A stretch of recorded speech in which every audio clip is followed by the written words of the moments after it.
10 ఏళ్ల క్రితం జూలై 10, 2015 ఒక్క సినిమా రిలీజ్ అయింది.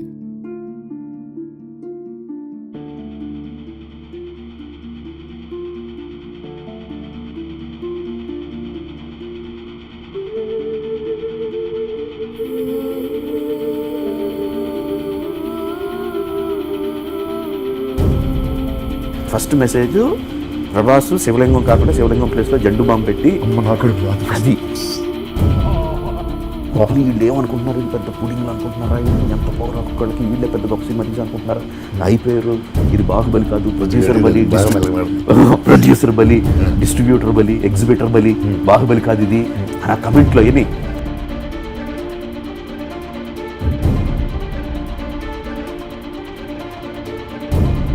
ప్రపంచం మొత్తాన్ని మన వైపు చూసేలా చేసింది ఆ సినిమా.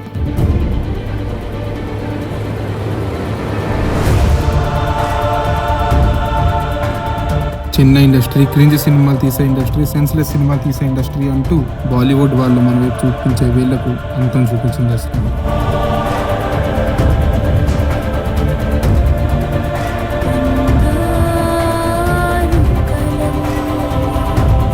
సౌత్ అంటే తమిళ మద్రాసియో కాదు, తెలుగు కూడా అని చెప్పిన సినిమా. ఇండియన్ సినిమా అంటే బాలీవుడ్డే కాదు అని చెప్పిన cinema.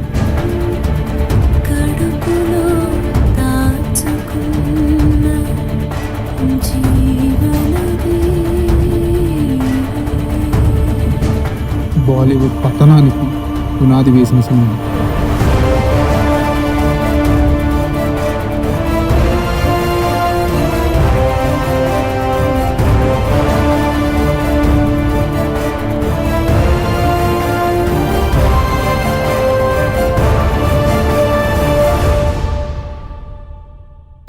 Hello guys, welcome back to the channel. ఈ October 31 మన బాహుబలి రిలీజ్ కాబోతుంది. అసలు ఎందుకు బాహుబలి అంత గ్రేట్, మనకి ఎందుకు బాహుబలి అంటే అంత ప్రైడ్, అసలు మన తెలుగు సినిమా బాహుబలి అంటారు కదా, అసలు బాహుబలి ఎందుకు అంత గ్రేట్ అనేది ఈ వీడియోలో మాట్లాడుకుందాం మనం. ఓకే, మా కంటెంట్ మీకు నచ్చినట్టయితే లైక్, షేర్, సబ్స్క్రైబ్ మొత్తం చేసేయండి. Okay okay the very first point వచ్చేసరికి విజువల్ స్పెక్టకల్ అనమాట. మన ఇండియన్ సినిమాలో మనం ఇంత గ్రాండియర్ గా సినిమా తీయొచ్చు అని కూడా ఊహించలేనంత విధంగా మన రాజమౌళి గారు ఈ సినిమాను తీశారు. ఆ విజువల్స్ వచ్చేసరికి ముందే మనం ఒక విజువల్ స్పెక్టకల్ మూవీస్ అంటే మనం ఒక రోబో, రావణ్ ఇలాంటి సినిమాలు కొన్ని చూసాం. బట్ అవి విజువల్ గా మీకు ఎంత ఎన్హాన్స్ చేస్తాయో, ఆ విజువల్ కి తగ్గేంత కోర్ ఎమోషన్ కానీ, డ్రామా కానీ ఈ సినిమాలో ఉన్నంత మనం ఇప్పటికి వచ్చి వేరే సినిమాలో చూడలేదు. Take it as I mean ఒకసారి రోబో కూడా చూసుకున్నాం. రోబో చూసుకుంటే మనకి ఆ విజువల్స్ కానీ, ఆ రోబో మూమెంట్స్ కానీ, ఆ తర్వాత ఆ క్లైమాక్స్ యాక్షన్ సీన్ కానీ మొత్తం అంతా బాగుంటది. కానీ మనం దాని కోర్ ఎమోషన్ చూస్తే మనం అంత ఎమోషన్ కనెక్ట్ అవ్వము. మేబీ రోబో మనం ఎగ్జాక్ట్ అవుతాం ఈ ఎంద్రన్ మూవీకి, కానీ బట్ బాహుబలి దగ్గరికి వచ్చేసరికి ప్రతి క్యారెక్టర్ కి ఒక బ్యాక్ స్టోరీ ఉంది, ప్రతి క్యారెక్టర్ కి ఒక కోర్ ఎమోషన్ ఉంది, ప్రతి క్యారెక్టర్ కి ఒక ఒక పర్పస్ ఉంది. ఆ క్యారెక్టర్ అలా బిహేవ్ చేయడానికి పర్పస్ ఉంది. ఒక క్యారెక్టర్ వాళ్ళ యాక్షన్స్ ని జస్టిఫై చేయడానికి ఒక కోర్ ఎమోషన్ అనేది ఉంది. నాకు తెలిసినంత వరకు మన ఇండియన్ సినిమాలో ఎమోషన్స్ ని ఇంత గ్రాండియర్స్ విజువల్స్ ని కంబైన్ చేసి మనం ఇప్పటికొచ్చి మనం చూడలేదు. ఫస్ట్ టైం ఒక ఇండియన్ మూవీ ఇంత స్ట్రెస్ చేస్తున్నానంటే ఇండియన్ మూవీ మన ఇండియాలో ఉన్న ప్రతి ఇండస్ట్రీలో ఇప్పటికొచ్చి మన బాహుబలి లాంటి సినిమా చూడలేదు. మరి నెక్స్ట్ చూస్తామో తెలియదు, తీయగలరో లేదో తెలియదు. మేబీ తొందరగా చెప్తున్నాను అనుకోవచ్చు, కానీ నాకు తెలిసినంత వరకు రాజమౌళి గారికి కూడా మళ్ళీ బాహుబలి క్రియేట్ చేసినంత మ్యాజిక్, బాహుబలి రేంజ్ మూవీ తీయడానికి అవ్వకపోవచ్చు అని కూడా చెప్పొచ్చు. మళ్ళీ సెకండ్ పాయింట్ వచ్చేసి don't tell but show. Rajamouli గారి మూవీస్ కి మన వేరే డైరెక్టర్స్ మూవీస్ కి డిఫరెన్స్ ఏదైనా ఉంటుంది అంటే వాళ్ళ స్టోరీని చెప్పడానికి ట్రై చేస్తారు వేరే డైరెక్టర్స్. కానీ రాజమౌళి గారి మూవీస్ కి వచ్చేసరికి ప్రతి క్యారెక్టర్ కోసం, ప్రతి స్టోరీ లైన్ ని, ప్రతి చిన్న డీటెయిల్ ని మనకి చూపిస్తారు. ఎప్పుడు రాజమౌళి గారు చెప్పడానికి అయితే ట్రై చేయలేదు. తన సీన్స్ తోని, తన పిక్చరైజేషన్ తోని తను మనకి ఎప్పటికీ మన సీన్స్ ని చూపిస్తూనే ఉంటారు. ఫర్ క్లియర్ ఎగ్జాంపుల్, మనకి ఫస్ట్ క్యారెక్టర్ ఇంట్రడక్షన్ ఎవరిదైతే ఉంటుందంటే సినిమాలో కట్టప్పది ఉంటుంది. కట్టప్ప మనకి ఒక గ్రేట్ వారియర్, స్లేవ్ గానే తెలుసు. కానీ అది మనకి ఎలా తెలిసింది అంటే తన వెరీ ఫస్ట్ సీన్ తోనే క్యారెక్టర్ ని అసలు కట్టప్ప ఎవరైనా చూపిస్తారు. The very beginning scene is Sudeep గారితో సీన్ ఉంటుంది మనకి కట్టప్పతో. ఆ సుదీప్ గారి సీన్ లోనే మనకి తను ఎంత గ్రేట్ వారియరో ఒక చిన్న ఫైట్ తో చూపిస్తారు. దాని తర్వాత తను ఎంత చిన్న స్లేవో ద వెరీ నెక్స్ట్ సీన్ తను తినడానికి కూర్చోమంటే తిని కూర్చోకుండా తను ఎక్స్ప్లెయిన్ చేస్తాడు అనమాట. దట్ వెరీ సీన్ మనకి కట్టప్ప అనే క్యారెక్టర్ తోనే తన బ్యాక్ స్టోరీ తెలిసిపోతుంది. తను ఎంత చిన్న తన క్యారెక్టర్ కోసం సినిమాలో ఎలా ఉంటుందో తెలిసిపోతుంది. ద వెరీ నెక్స్ట్ సీన్ బలాదేవుడి గురించి చెప్పాలి మనకి. తను ఎంత క్రూరుడో చెప్పాలి, అట్ ద సేమ్ టైం తను ఎంత స్ట్రాంగ్ అని కూడా చెప్పాలి. ద వెరీ నెక్స్ట్ సీన్ మనకి బల్లాల దేవతని తన బుల్ సీన్ వస్తుంది. బుల్ సీన్ లోనే తన స్ట్రెంత్ చూపిస్తాడు. మళ్ళీ తను ఎంత కూరుడో with the very next scene, I mean in that scene only, ఆ సీన్ నుంచి స్టార్టింగ్ నుంచే ఐ మీన్ చూపిస్తుంటారు అనమాట. తను రాజ్యంలో ప్రజలు ఎలా హింసిస్తాడో, దాని తర్వాత ఐ మీన్ ఆ బుల్ సీన్ తో తన స్ట్రెంత్, దాని తర్వాత దేవసేన సీన్ తోటి తనకి ఆ దేవసేన సీన్ తోటి రెండు ఎక్స్ప్లెయిన్ చేస్తారు. దేవసేన ఎవరు ఎక్స్ప్లెయిన్ చేస్తాడు, దాని తర్వాత బల్లాల దేవుడికి దేవసేన మీద ఉన్న కోపాన్ని కూడా ఎక్స్ప్లెయిన్ చేస్తాడు. అదే శివగామి దేవి దగ్గరికి వచ్చేసరికి ఐ మీన్ బాహుబలి 1 లో సెకండ్ హాఫ్ ఫస్ట్ సీనే శివగామి దేవికి ఐ మీన్ తన రాజ్యం మీద ఎంత పట్టుందో చూపిస్తాడు. మెయిన్లీ శివగామి దేవి తన పవర్స్ చూపిస్తాడు. ఈవెన్ షీఈ్ అ లేడీ, తన పవర్ ని ఐ మీన్ ఆ రాజ్యం మీద ఉన్న తన పట్టుని ఎంత స్ట్రాంగ్ గా ఉందో, తన సైన్యం మీద తనకి ఆవిడికి ఎంత బలం అనేది ఉందో వెరీ నెక్స్ట్ సీన్ లో చూపిస్తారు. Same goes with Baahubali, I mean శివుడు, బాహుబలి అని కాదు, పార్ట్ 1 లో శివుడు తను అవంతికని ప్రేమిస్తాడు. ఓకే, అది మనకి నార్మల్ మూవీస్ ఎలా చూపిస్తారు, నేను నీకోసం సప్త సముద్రాలు దాటొస్తా, ఐ మీన్ నేను నీకోసం అది చేస్తా ఇది చేస్తా అని చెప్తారు కదా. నార్మల్ గా మన బాహుబలిలోనే తను చూసి ఐ మీన్ అమ్మాయిని ప్రశ్న ఇంకా చూడలేదు, తన మాస్క్ చూసి నీటి కొండ ఎక్కువస్తాడు. ద సేమ్ థింగ్ అవంతిగా కూడా కన్వే చేస్తాడు. That is what sowing.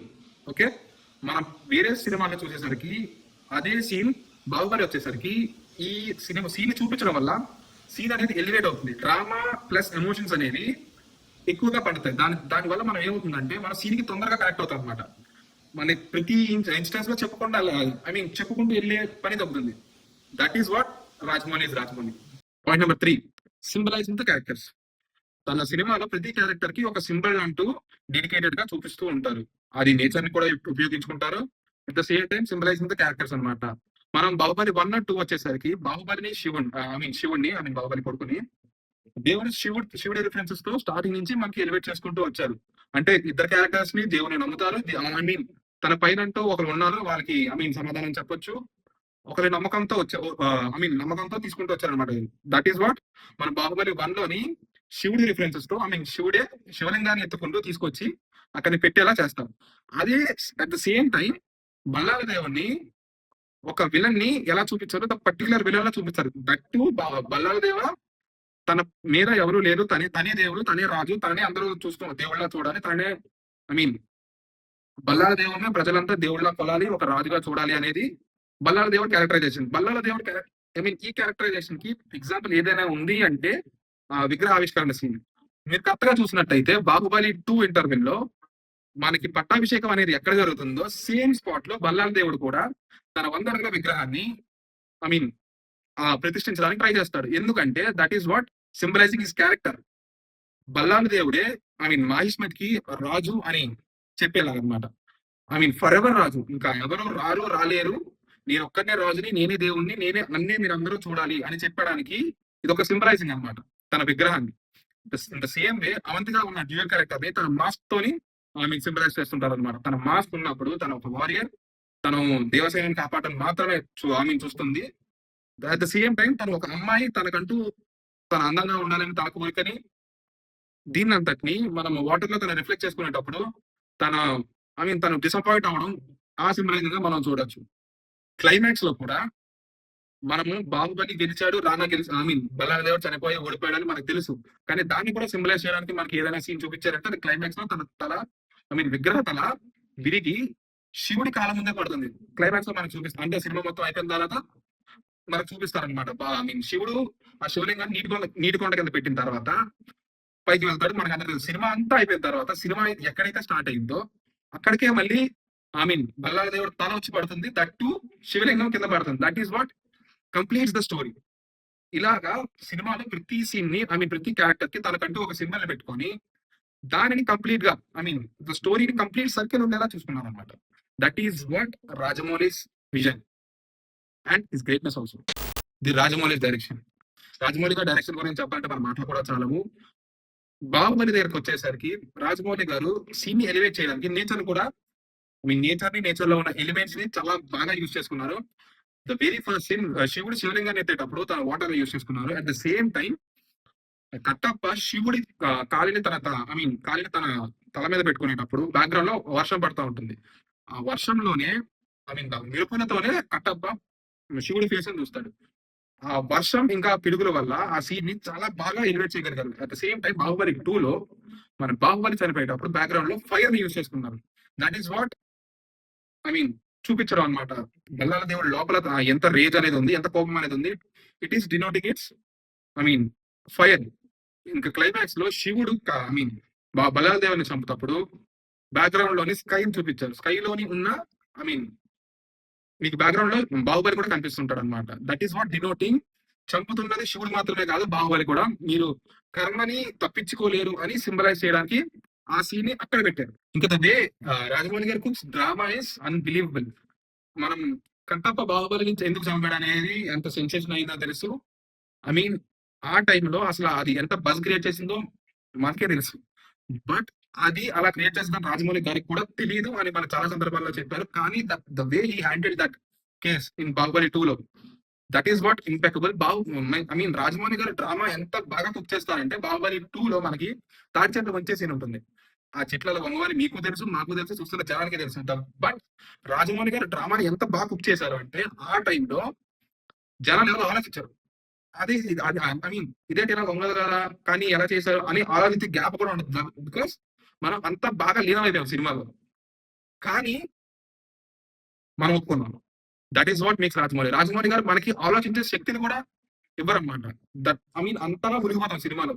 మనకి ఆలోచించే గ్యాప్ కూడా ఉండదు. The way we enjoy the movie, the way we I mean we celebrate the movie. The Rajamouli garu అది యూస్ చేసుకుంటారు అనమాట. ఈ మూవీతో రాజమౌళి గారు మన ఇండస్ట్రీకే ఐ మీన్ తెలుగు ఇండస్ట్రీకే కాదు ఇండియన్ ఇండస్ట్రీకే ప్రీ విజువలైజేషన్ అనే ఒక కొత్త కాన్సెప్ట్ తీసుకొచ్చారు. That is what makes Rajamouli technical brilliance. Pre visualisation అంటే మన సినిమాని ఎలా చేయాలి, ఈ సీన్ ని ఏ విధంగా చేయాలి, ఈ సీన్ ని ఆ విధంగా చేయాలనేసి ముందే విఎఫ్ఎక్స్ యానిమేషన్ లో ఐ మీన్ స్టోరీని క్రియేట్ చేసుకొని దట్ పర్టికులర్ విధానంగా మన సినిమాని తీయొచ్చు అనమాట.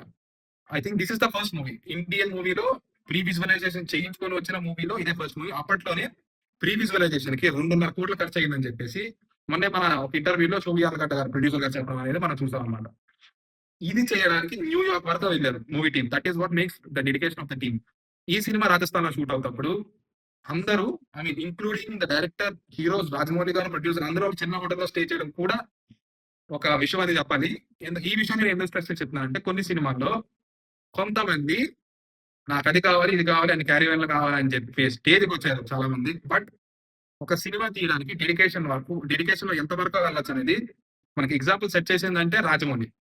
That is what makes Rajamouli. Rajamouli గారి తన సీన్ చేయడం చాలా కష్టం అని చెప్పేసి ప్రభాస్ గారు చెప్పడం చూసాం.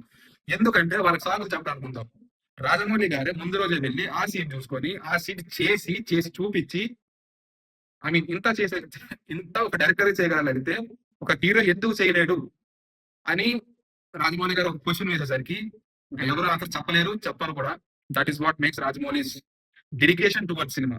ఈ సినిమాకి రాజమౌళి గారికి అయితే ఎంత క్రెడిట్స్ ఇచ్చామో సేమ్ క్రెడిట్స్ ప్రభాస్ గారికి కూడా వెళ్ళాలి. ఎందుకంటే తన పీక్ కెరియర్ లో 4 to 5 years ఒక సినిమాకి డెడికేట్ చేయడం అనేది అది అసలు ఎవరో ఊహించలేని చెప్తున్నాను కదా నేను.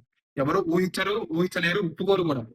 బికాస్ ఒక మూవీకి 5 years 4 to 5 years దట్టు అంత గ్రాండ్ స్కేల్ ఇప్పటికొచ్చి ఎవరు ట్రై చేయలేరు. ఒకవేళ బాహుబలి ఫెయిల్స్ రాజమౌళి గారి కెరీర్ క్లోజ్, ప్రభాస్ గారి కెరీర్ క్లోజ్. ఎందుకంటే ప్రభాస్ గారి పీక్ టైం ఆల్రెడీ అయిపోయింది. దాని తర్వాత బాహుబలి లాంటి సినిమా ఎవరు చూడలేదంటే నెక్స్ట్ వచ్చే సినిమా ఎవరు చూస్తారని ఎవరికి తెలియదు. That watts make Prabhas dedication to next level. And ఇంకా లాస్ట్ లో ఏం చెప్పాలి అంటే రాజమౌళి గారికి, ప్రభాస్ గారికి అండ్ శోభి ఆర్గట్ట గారికి, రానా గారికి, ఎవ్రీవన్ తెలుగు ఇండస్ట్రీ నుంచి చాలా పెద్ద థ్యాంక్స్ చెప్పాలి. ఎందుకంటే అప్పుడు వరకు మన ఇండస్ట్రీని చాలా చిన్న చూపు చూసేవారు. ఒక క్రింజ్ సినిమాలు, క్రింజ్ డైలాగ్స్, చిన్న సినిమాలు, మాస్ సీన్స్ అని చెప్పి తక్కువ చేసి చూసే వాళ్ళే మన వైపు ఇప్పుడు తలెత్తుకొని చూస్తున్నారు. మనం ఒక ఆర్ఆర్ఆర్ చూసాం. ఐ మీన్ ఇండియా వైపు హిట్ అవ్వడం. ఆర్ఆర్ఆర్ చూసాం, పుష్ప చూసాం, పుష్ప 2 చూసాం, కేజీఎఫ్ చూసాం, కంతారా చూసాం, కేజీఎఫ్ 2 చూసాం. బట్ ఇవన్నీ తన రీజనల్ బ్యారియర్ ని దాటి బయటకు వచ్చాయంటే దానికి కారణం one and only Baahubali. The Baahubali success made these movies. Without Rajamouli there are no Pushpa, there is no Pushpa 2, KGF, Kantara, KGF 2, everything. ఇది నేను మీకు ఈ స్టేట్మెంట్ నచ్చకపోవచ్చు, but that is true. Baahubali వల్లే మిగతా సినిమాలన్నీ బయటకు రావడానికి, బయటకు రావడానికి ఛాన్స్ వచ్చింది, మనకి గ్లోబల్ రికగ్నైజేషన్ వచ్చింది. So the Baahubali epic, Baahubali 1, 2 ని కంబైన్ చేసి రిలీజ్ చేస్తున్నారు October 31st. మనం మళ్ళీ థియేటర్స్ లోని చూసి ఎంజాయ్ చేసే మనకు ఛాన్స్ వచ్చింది. మీకు ఐమాక్స్ దగ్గర ఉంటే ఐమాక్స్ లో కూడా ట్రై చేయండి. So for this, thank you Rajamouli garu and Prabhas garu. Signing of.